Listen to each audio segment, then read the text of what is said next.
Hello and welcome to another coaching session from leadershipmentor.com. In our time together this week, I want to talk to you about building trust. Building trust is a required element for successful coaching. So coaching really requires a relationship of trust. And we talk a lot about coaching and a relationship, and it's very important that you understand how important a relationship is, and within that relationship, obviously, that level of trust. So the coachee must feel safe to be open and honest. And that's such a critical element. When we're coaching somebody, we're asking them questions and we want them to open up, to dig deep, and to really answer those questions honestly. So if we're not able to have that level of trust with an individual, then they're not going to answer those questions honestly, and you're really not going to get the results that you want. So the coach must earn this trust. So how do we earn the trust of a coachee? Well, you may already have a level of trust based on your current or previous relationship with the coachee. So you may have already built that level of trust up by some of the things that you've done for them. It's also important that to build this trust, that you can demonstrate a sincere interest and desire to help the coachee. And I think this is an ongoing issue that you have to make sure that you're focusing on. And then finally, time. Over the course of time, if you're an effective coach, you're going to build that level of trust.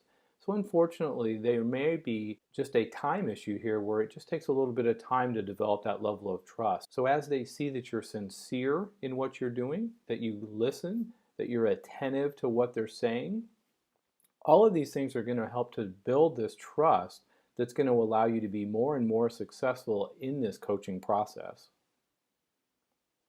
So what destroys our trust as a coach?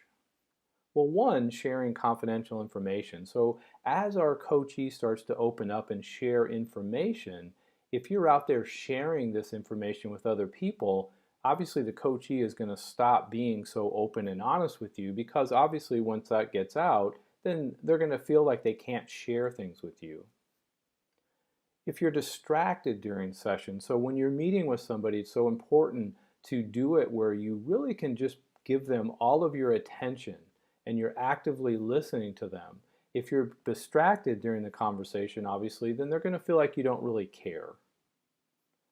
And also, no follow through. So if there's things that you need to do after the coaching session to help the coachee and you forget to do that, or you just say, I didn't have time, then that's going to really do a lot of damage to the level of trust and really the relationship overall between you and the coachee. So trust is a very important element here in the relationship, in building a relationship. Very important that you understand, if you're a manager, that you're trying to coach team members, and that's really the context that most of us are in our community.